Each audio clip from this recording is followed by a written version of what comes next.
Hi guys, and welcome back to my channel. I am here today to speak to you about my recent reads. But first I'm going to level with you really quickly because I promised myself that this would be a short introduction for once in my life.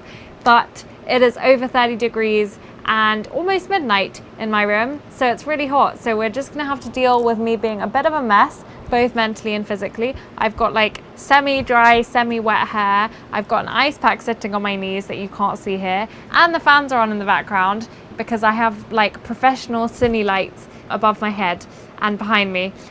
So this could be a bit more of a mess than usual. With that, we have many recent reads to get through because I've been reading a lot recently. So I'm probably going to split them into two videos, but let's get started. The first thing I have to talk to you about is something a bit different for this channel, and that is a zine, which is super exciting, of which I downloaded a PDF because I had already missed its first run. And its first run was supposed to be its only run, but it was so successful that they have now started pre-orders for the second run, so I will link it down below, and that is Do What You Want by Ruby Tandoh.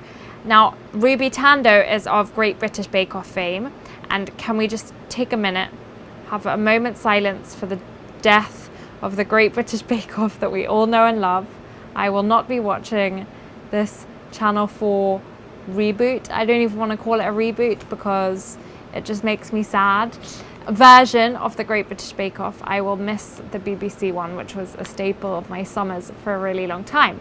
But Ruby Tandoh is still a really loud voice on social media and in print, and she has put together this zine about mental health and well-being, which actually benefits mental health charities and a lot of eating disorder charities, so like Beat, which is a big eating disorder charity in the UK, and also Mind, which is also a big mental health charity in the UK. And as of now, they have raised £13,000, which is pretty impressive. So I bought the e-copy and read it on my computer, and let me tell you, I think that everyone should. I loved it. It's colourful, it's joyous while still being really honest about loads of mental health issues. And the beauty of it too is that it discusses mental health from loads and loads of different perspectives, which means that it manages to have a really intersectional view of everything under the mental health umbrella. So some of my favorite articles that I read were on being a black woman and being bipolar, being a female and being autistic, because not a lot of people know that autism presents really differently in females, and that article was a really interesting discussion of that. And then there's a lot of stuff about food, because obviously Ruby Tandoh is a food blogger and a cook, and has her own recipe book. And one of the most important things about this zine for me is that it discusses self-care in a way that is not just Tumblr, not just like light some candles, read some good books, but self-care as really an act of self-preservation and doing those things that you really can't and don't want to do when you are feeling grim, like brushing your teeth and brushing your hair and getting out of bed, but that still constitute self-care. So there's a really great article called Why Should I Go to Therapy, for example, and I'm a big advocate of going to therapy, and I think everyone should. So that was also a really interesting angle for me. I think it's beautiful, the art is stunning. I'll show you some images if I can. I still have it downloaded on my computer, and I think everyone should get it because you're giving to charity and you're getting a really cool reading experience. The second thing I have to tell you about is something I'm so excited because it is my first official French book on this channel. And like I've said before in a book haul, I was starting to feel like a bit of a fraud being called bilingual bookworm and never reading any French books. And let me tell you, this was such a good start. Obviously not the first French book I've ever read. I've read many, but I'm so happy that this gets to be the first one that I review on this channel, especially because I am certain that you guys have a translation because it's just won the Welcome Prize 2017, and it was well deserved. This is called Réparer les Vivants by Maylis de Kerangal, and it is also known as The Heart in the US or Mend the Living in the UK. This is the story of a heart transplant. We start with Simon, who's in a really horrible car accident on the way back from an early morning surf trip with some friends, and unfortunately he dies, and so his parents agree that his organs will be fit for donation, and his heart makes his way to a person who has been on the list. And this book is the story of that heart and all the people that it encounters on its way from Simon's body all the way to the other person that it saves at the end of the book. And if that sounds original and different from anything you've ever read, that's because it absolutely is. I think what was so genius about this book is that really it's an inverse tragedy. If you take a classical tragedy, it starts off with a life and ends with a death. And here, Maylis Kerangal has inverted that, and she's taken what starts off as this catalytic, horrific tragedy, of which we see the ramifications for the rest of the novel, and ends the novel with a life. And I think that is beautiful. We see the parents' grief as they make decisions about what's going to happen to their son's body while still trying to deal with the horrible sudden event of their young son's death. All of the events of the book only take place over one 24-hour period, so it's a visceral look at grief and loss. It's also a look at the transplant coordinator and the transplant surgeons and the nurse and all of the very gentle, careful work they have to do around the family that has just dealt with this horrifying incident. And it's also a look at the person who's been waiting for a very long time for this heart and has to deal with the fact that yes, she's going to get a heart and a new lease of life, but that does mean the death of someone else. And what does that represent? It's an incredibly precise book in every sense of the word.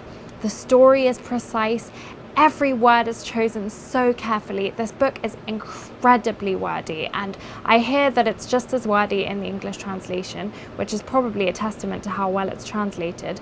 French is generally a very wordy language to write in, and a poetic language at that. So this may be excessively wordy and excessively stream of consciousness for some people's taste, but if you are comfortable with stream of consciousness and you don't mind tangents, poetic, beautiful, breathtaking tangents, but tangents all the same, you will love this book. And I absolutely loved it. I think it is really rhythmic, which is fitting because it talks of a heart and a heartbeat, and it moves along, and it's one of the most honest, heartbreaking portrayals of loss and grief that I have read in a really long time. And that is saying something, because I seem to be reading a lot of books about grief recently. I would wholeheartedly recommend it, and there is so much to discuss, and I think I will be thinking about it for a long time. It really is a song, a poem, all of the things you want in a little book.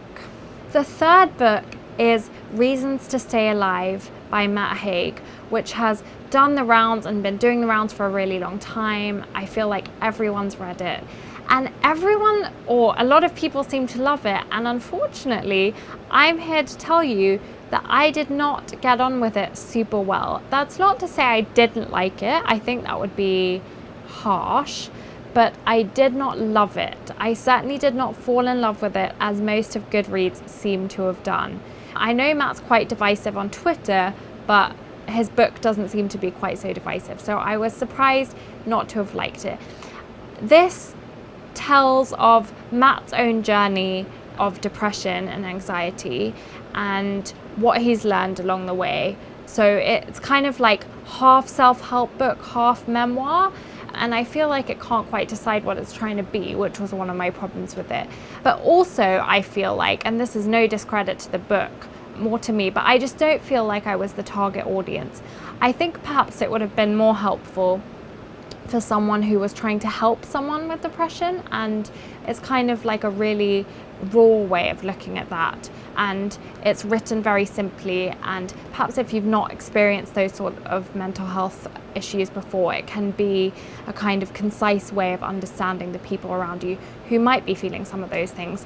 But I just had the distinct feeling whilst reading it that I had kind of seen all of it before, and I don't know if that's because I've lived that stuff in my brain, and I also just didn't feel like it added much new to the table. But I also know that it's helped a lot of people, that book, and a lot of people do sing its praises. So I know that it's capable of doing that. It just wasn't really that for me. I also have a bit of an issue with his attitude towards medication. It didn't really work for him, and although he's quite clear that it works for some people and that really there's no solution to depression or anxiety that works for everybody, and it's about finding that tailored solution for you.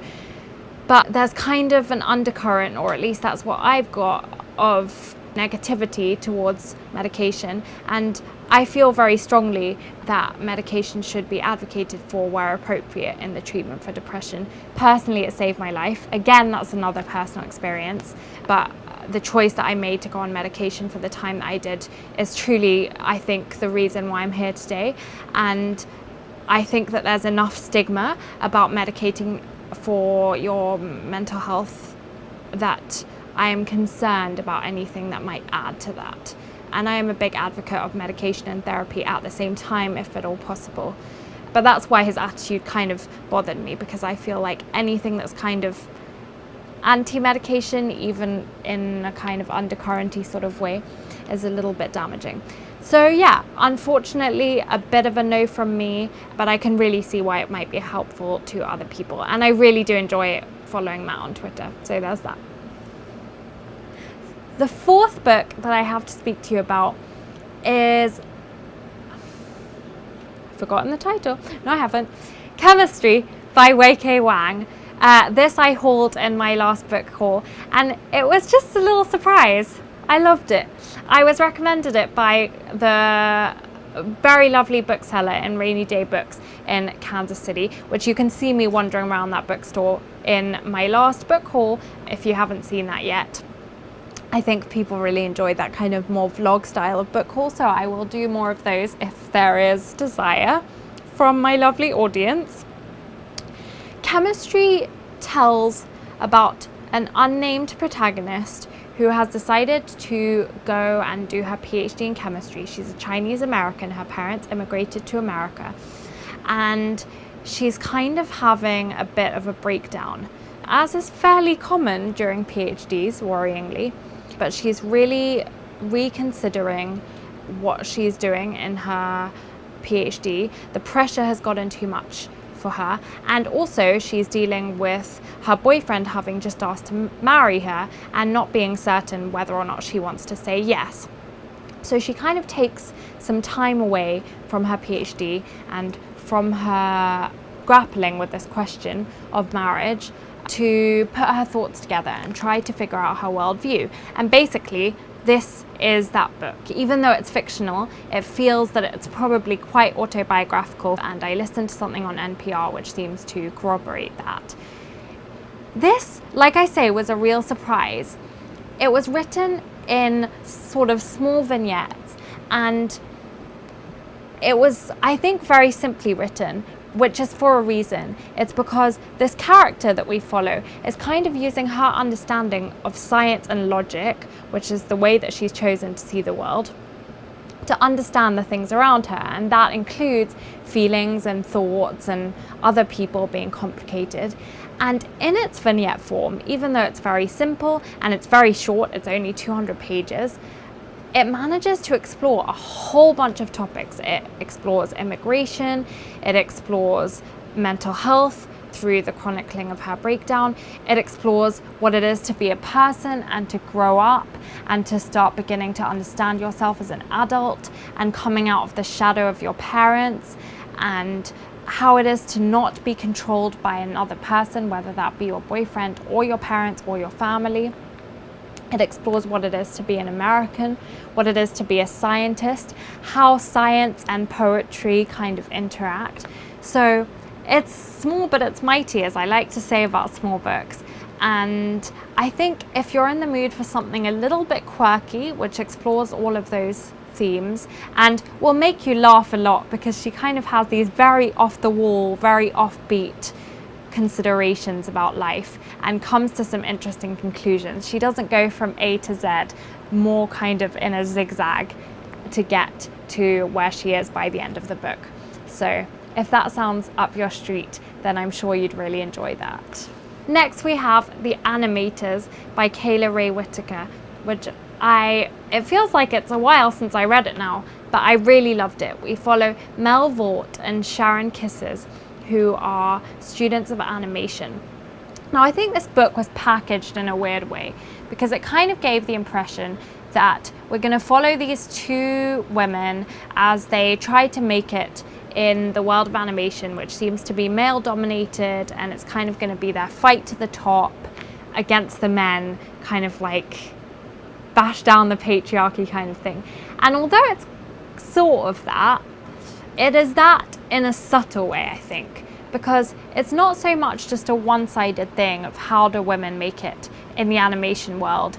It's more a very complex, very multi-layered look at the friendship between these two women. We follow them through college all the way to their release of their first really successful film, and then right through what they do afterwards. And this is one of those books that's really hard to talk about without spoiling because it's quite plot heavy, which is generally not super what I go for. But I'm gonna try and kind of skirt around the major plot point and just talk more thematically. I'll tell you that I think female friendships in books are hard to come by and rare. And when I say female friendships in books, I mean proper fleshed out female friendships that don't seem one-dimensional and that are also not just a continuation of this cliche that all women do is scream at each other and bitch about each other and are at each other's throats all the time, because I don't think that. I think that women's friendships can be some of the most powerful relationships that exist. I think the sisterhood is a very real thing. I think it's not without its difficulties, and sometimes, as in all relationships between two women can be complicated, and especially if you are best friends and co-workers and kind of very intermingled into each other's lives. And I think for a debut novel, Kayla Ray Whitaker does such an amazing job at portraying this friendship between the two women. I tell you, I read it a while ago and I still think about their friendship and I still think about what they went through just as if they were real people, which I think is really exciting and a testament to Kayla Ray's talent, I think. So what do we discuss? We discuss themes of loss, and that's in the grief sense, but also the health sense. We talk about what it is to lose your body. We talk about the American South and the kind of very small town world of the American South and what that means for creativity, and how there's a massive contrast between that, the American South, and the kind of glitzy, glamorous world when you make it in the film industry. We talk a lot about animation, so there are some slightly long passages about like classic animation like Ren and Stimpy and whatever, but I don't really know anything about animation. That really didn't bother me. I really liked being able to kind of color the world around me. We talk about what it is to take someone else's story and turn it into art, and who kind of has the right to someone else's story. Do you have the right to all the stories around you if you want to turn it into art? And where does that get dicey, where you kind of take the stories of your loved ones and turn them into art? And what is it to turn your own story into art, and how vulnerable that can be? And to me, that's so interesting because on a personal level, that's kind of what I'm doing with my documentary, for example. I'm turning my own story into art, and I found it very difficult, a lot more difficult than I thought it was going to be. So I think on the one hand, I really identified with these characters. It's about a hunger for love, and that's not only romantic love. In fact, it's not majorly romantic love. It's love between friends and love between families and love of your profession. And I think what spoke to me so much about this debut novel and about the way that Kayla Whitaker writes is that she's unafraid to be really messy and really raw.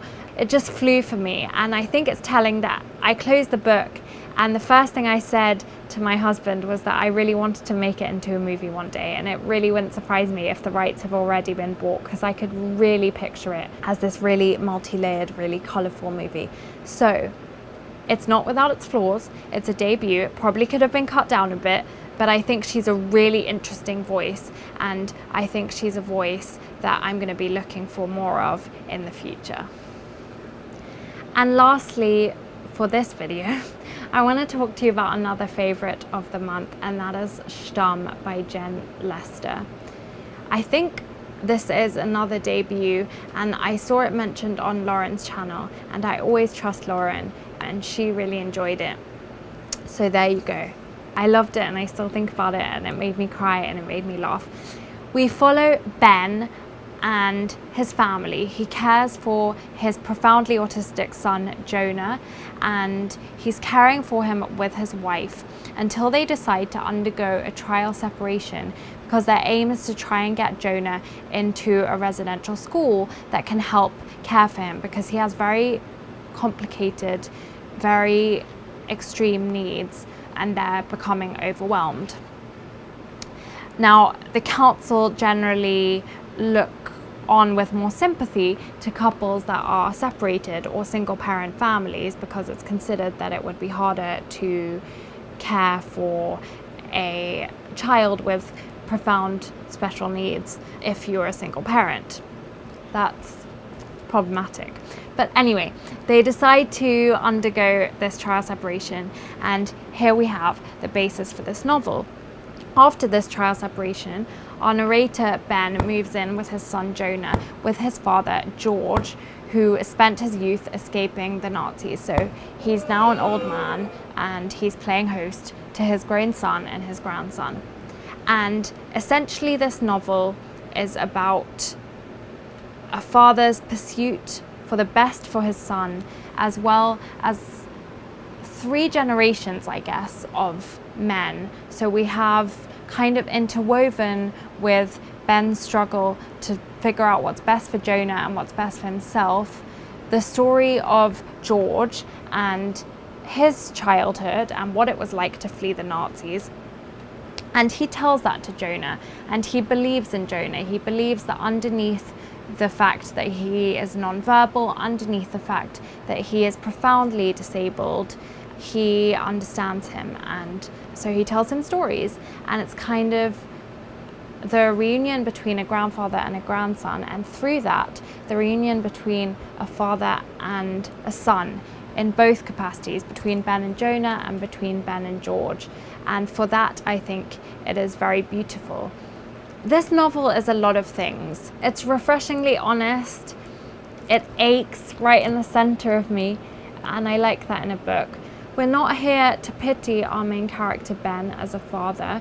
It's quite clear that he fails in a lot of capacities. It's quite clear that he finds it very difficult to navigate the experience of parenting a disabled child, and of, you know, struggling in his marriage due to this disability. We are not here to be fed a rosy portrayal of autism or of disability. It's not the kind of autism that we've seen in novels like The Curious Incident of the Dog in the Nighttime, where it's very much savant autism. It's very much high IQ, even if, you know, there's evidence of social problems. Here we have a non-verbal child. We have a lot of discussion of his incontinence even, and literally every single way he struggles in life to be a human around the people he loves, and what kind of quality of life he has left. And that is sorely missing, I think, in media. It is much easier for the public to deal with portrayals of disability that are kind of heroic in nature, and this certainly isn't. And wouldn't it have been easy to make the parents in this story the heroes? And really they're not. They're just normal people trying to deal with a really, really bad situation. It's an exploration of the care system in England, how hard it is to get past the council. Especially recently, there's been a lot of cuts in that department, and it's become very difficult for those kids to get what they need. And I think this is an angry book from that point of view, because it puts you right in the middle of a story where the failings of the government are at the center of what this family is going through, and all they want is for their child to be happy and in the best place that he could be, and bureaucracy is stopping them from doing that. And I really think there's no better way to show that than just to plop you straight in the deep end and let you deal with it. You even get at the beginning of each chapter letters from the council, letters from the parents to the council, to the school, so you can kind of see the progression of their fight and their legal battle, indeed, to get Jonah into care. Jem Lester is the father of a profoundly autistic son, and from that point of view, this seems like kind of an own voice. I mean, I'm sure Ben, our narrator, isn't Jem himself, and I'm sure he was very considered in differentiating himself from his narrator, but you can really tell that he understands this from the inside, and I think that's why this novel really is so powerful, and it's just quite poetic in its heartbreak, I think. And you know, I'm a sucker for a bit of a family story, so it's not all depressing, because it's also about all those reunions I discussed at the beginning. So yeah, I fell in love with that tiny book. It's really beautiful. And with that, it is late, it is hot, and I'm thirsty. So I'm gonna leave you, and I'm gonna come back with a part 2. In the meantime, let me know in the comments what you've been reading, how you've been, and let me know if you're interested in reading any of the things I reviewed. And I will see you soon. Lots of love to you all. Bye.